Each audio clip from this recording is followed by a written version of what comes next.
gobierno ha decidido reducir en más del 90% el impuesto selectivo al consumo de los combustibles. Y precisamente esa era la pregunta que teníamos para el economista Jorge González Izquierdo.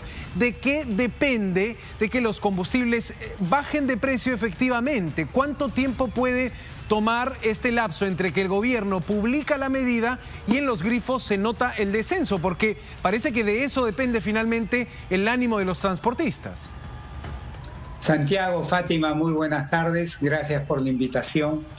Mira, la reducción del selectivo al consumo es una reducción de impuestos que yo creo que debe ser transmitida al ciudadano, al consumidor final rápidamente. No podría tomar 24, 48 horas, máximo 72 horas, pero no más. Yo creo que debe ya reflejarse a nivel de grifos. Pero tengan en cuenta que en Lima, por ejemplo, solo el gasol de 84 se vería afectado, reducido, más el gasol de 90 para arriba, no. No, claro. Y en provincias, solo la gasolina de 84 y 90 se vería reducido. No hay que cuidado de que hay que diferenciar entre gasol y gasolina. Lo que se vende en Lima y Callao es mayoritariamente gasol. En provincias, sobre todo en ciudades que no sean muy grandes, se vende mayoritariamente gasolina. Entonces hay que tomar en cuenta eso. Pero también hay, digamos, otro análisis de pronto un poco más del sentido común o cotidiano. El combustible que probablemente tengan varios de los grifos, también considerando de pronto la obstaculización en las vías, es combustible que no necesariamente se ha comprado esta madrugada o esta mañana, ni siquiera de pronto ayer. Depende cómo vaya la demanda de cada grifo. Fátima, no te he podido escuchar, Fátima. Sí, nuevamente, yo repito. Escuché a tu compañero, pero a ti no. Correcto, yo repito. ¿Me escucha ahora? Sí, parece que hay le traslado la pregunta, por favor, le traslado tu pregunta, Fátima. Lo que nos decía señor González Izquierdo, Fátima, es que muchos grifos ya compraron un stock de combustibles caros, digamos. Entonces, finalmente van a querer venderlo, van a querer agotar ese stock antes de que se aplique este impuesto selectivo al consumo, ¿o tendría que ser inmediato? Mira, en economía existe el concepto de reposición, costo de reposición. Entonces, en la medida que ellos gasten eso y vuelvan a comprar, ¿no es cierto?, lo relevante es el costo de reposición para que ellos empiecen a bajar. Yo sí creo que tienen que empezar a bajar en forma más o menos rápida. ¿Cuánto podría llegar a bajar? Digamos, si la gasolina ahora puede estar entre los 18 y 17 soles en algunos puntos, ¿hasta cuánto podría bajar, por favor? Mira, ahí el gobierno ha dicho que va a reducir 90% el selectivo al consumo, pero no te podría decir cuántos soles, porque eso va a depender si es gasol, si es gasolina y si es diésel. No es lo mismo. Entonces va a depender de qué combustible estoy usando, ¿no? Respecto al aumento del salario mínimo vital también, señor González Izquierdo, es algo que ya veníamos sintiendo como una posibilidad. El gobierno lo hace efectivo, pero a partir del 1 de mayo. ¿Qué implica esta demora? Digamos, este mes, abril, ¿será también un problema para las familias que viven del sueldo mínimo y tendrán que esperar hasta mayo? ¿Cómo ve esta situación? Creo que la medida tiene un fuerte componente político, ¿no? Lo han hecho el 1 de mayo, porque ¿qué se celebra el 1 de mayo? El Día del Trabajador, claro. Entonces lo han hecho coincidir con eso. Yo sí creo que esta medida ha sido un tanto apresurada, porque mira, se ha reajustado el sueldo mínimo en alrededor de 10%.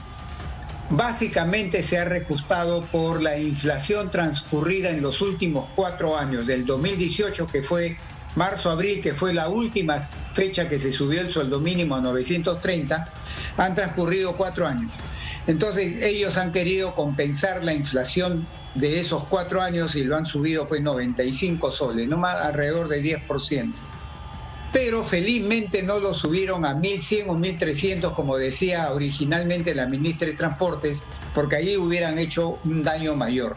Creo que no es conveniente, inoportuna la medida hoy día, porque el mercado laboral, la demanda por trabajo por parte de las unidades productivas no se está restableciendo al precio digamos, a la velocidad que se necesita, especialmente para ese tipo de mano de obra, que es una mano de obra de baja calificación, bajo entrenamiento, baja educación y bajo, digamos, nivel de productividad. Ahora, ese tipo de mano de obra, su demanda está creciendo muy poco, y en ese contexto creo que no debió haberse hecho el aumento en el sueldo. Desde Palacio de Gobierno también se prevé un aumento, la reducción del impuesto selectivo al consumo en algunos alimentos, en algunos productos de primera necesidad. Esto es algo que antes no habíamos escuchado. ¿Qué le parece esto? Porque está convencido el gobierno de Pedro Castillo de que debe reducir el selectivo al consumo de algunos alimentos. ¿Cómo califica esta propuesta? Todavía es propuesta, no es decisión. Lo que están hablando es reducir el IGB a los alimentos, con lo cual ellos tendrían que ir al Congreso de la República, porque eso tiene que ser ley, reducir el IGB a los alimentos. Mira, ve, desde mi punto de vista, un sector, digamos, el sector grande de alimentos nunca debió tener IGB. Siempre debió estar exonerado del IGB. Pero le pusieron el IGB a un gran sector de ese universo, y el gobierno estaría pensando decirle al Congreso que lo bajen, y seguramente el Congreso lo bajará. Pero eso sí no es tan acertado, porque estarías creando lo que se llama ya una serie de huecos al impuesto IGB, y eso no es, digamos, lo adecuado, ¿no? Claro, en un país que solo recauda 14% de impuestos. La tasa de IGB, y más bien cierra las exoneraciones, y quizás sea eso más eficiente, ¿no? Señora González Izquierdo, sí, también se está planteando el congelamiento de los peajes, y la pregunta es cómo esto podría de pronto afectar económicamente y también legalmente a nuestro país. Hola, Fátima, ahora sí te escucho. Mira, el peaje es un tema de contrato. Claro. Entonces, no es tan sencillo ahí como bajar el selectivo al consumo o bajar el IGB, que depende de nosotros. Ahí en el contrato depende de dos partes. Entonces, ahí tendría que el gobierno negociar, no el Estado, porque a veces son las municipalidades, negociar con la otra parte la reducción, ¿no? No es tan sencillo decir, yo ordeno que se reduzca.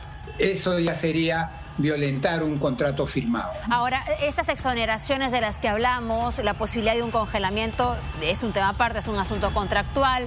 En fin, el FICE, el Fondo de Estabilización, de lo que venimos hablando en los últimos días y diría hasta meses, todo finalmente habla de un perjuicio acaso en el erario. ¿Cómo esto se recupera o si se da por perdido? Mira, Fátima, el FICE no, porque el FICE es un subsidio cruzado.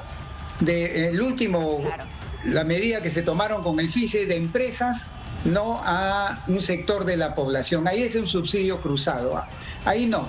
En cuanto al selectivo al consumo, Fátima, tiene que ser una medida transitoria. ¿Por qué? Porque el aumento de precios que estamos viviendo, sobre todo en alimentos, se debe a un efecto principal aumentado, intensificado por la guerra Rusia-Ucrania y por el paro de transportistas. Pero son eventos transitorios. El día que se alcance una paz entre Rusia y Ucrania, y ahora que supuestamente se está acabando el paro de transportistas, los precios de combustible y alimentos va a ser esto. Por eso es transitorio. Entonces, esta rebaja de selectivo al consumo, Fátima, para que no provoque ese costo de reducir la recaudación al gobierno, tiene que ser transitorio, porque el problema que está tratando de solucionar también es transitorio. Entonces estás enfrentando un problema transitorio con medidas transitorias, que eso es lo adecuado. Pero si lo quieren convertir en permanente, ahí sí vamos a tener problemas de otro tipo, ¿no? Entiendo lo de transitorio, pero transitorio ¿por cuánto tiempo? ¿No? ¿Meses acaso? Eso es lo que en cuanto, sí. Fátima, es muy sencillo eso, ¿eh? En cuanto vemos que en el mundo comienzan los precios de los combustibles a bajar y de los alimentos, Y acá también, como consecuencia de eso, y se levanta el paro de transportistas y te comienza a llegar el abastecimiento a los mercados, vemos que están bajando los precios. Correcto. Ya sabemos que en ese momento tienes que revertir el selectivo al consumo a su nivel inicial, ¿no? Sí, permítame regresar al tema de la remuneración mínima vital. Usted decía que hay un componente político, parece bastante obvio, además en la circunstancia que esa se viene dando. Y la preocupación pasa porque finalmente esto toca al sector formal, que es bastante reducido en nuestro país. Es preocupante, digamos, concretamente preocupante de que pueda reducirse todavía la empleabilidad formal, es decir, puestos de trabajo que tengan todos los beneficios sociales. Mira, Fátima, como decía, felizmente se subió a 1.025 alrededor de 10% y no se subió a 1.100, 1.300 como la ministra de Trabajo lo quería hacer, ¿eh? Porque si hubiera hecho eso, peor sería la cosa. Pero lo que hay que entender acá es que el ministro de Economía ayer dijo que iba a beneficiarse a 700.000 trabajadores. La cifra que yo manejo es 500.000, pero bueno, 500.000 otros 700.000 es una proporción muy pequeña de la fuerza laboral peruana. Entonces, estamos beneficiando a un sector muy pequeño de la fuerza laboral peruana, porque el grueso son los informales, a los cuales directa ni indirectamente en un plazo prudencial de tiempo les llega. En cambio, hay que decir esto también, Fátima, este 1.025 se va a convertir en 1.300, 1.400. ¿Ah? ¿Por qué? Porque tienes que sumarle los otros beneficios sociales que van asociados a este nuevo mayor nivel de salario. Y eso ya te puede afectar sobre todo a la micro y pequeña empresa. A la gran empresa, no, Fátima, ella lo digiere fácil. En la mediana empresa ya comienza a haber problemas. Han reclamado, ¿no? Pero la pequeña y la micro, ahí la agarras durísimamente, Fátima, a las formales. Y seguramente un porcentaje de ellas no van a poder pagar 1.300, 1.400 como costo total y se van a convertir en informales o van a despedir trabajadores, ¿no? O van a contratar a trabajadores con un sueldo menor y en negro, como se dice. Así va a pasar, creo yo, en un porcentaje apreciable de comportamiento, sí.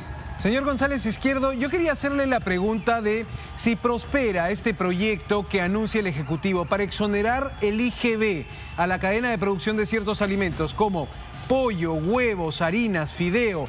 Cuando hablamos del IGB hablamos del 18%. ¿Esto se trasladaría, este descuento se trasladaría, digamos, directamente al precio del pollo, al precio del fideo? ¿Cómo funcionaría esta exoneración? Yo creo, si lo hacen a toda la cadena, no me gusta la medida. ¿Sabes por qué? Porque estarías creando privilegios. Entonces tú también podrías, por ejemplo, el pan se hace con harina de trigo y la harina de trigo se hace con trigo y más otros componentes. Entonces estarías creando privilegios porque el resto va a decir, oye, ¿por qué yo no? ¿Por qué yo no? Ese es el problema que tiene que entender el ministro de Economía actual y el presidente Castillo. No puedes crear privilegios porque haces a la economía más ineficiente. Señores, no pueden crear privilegios tratando de agarrar a toda la cadena productiva. No. Entonces, se debe hacer eso. ¿No recomendaría la exoneración del impuesto general a las ventas en toda la cadena? De ninguna manera. ¿Y qué se tendría que hacer entonces?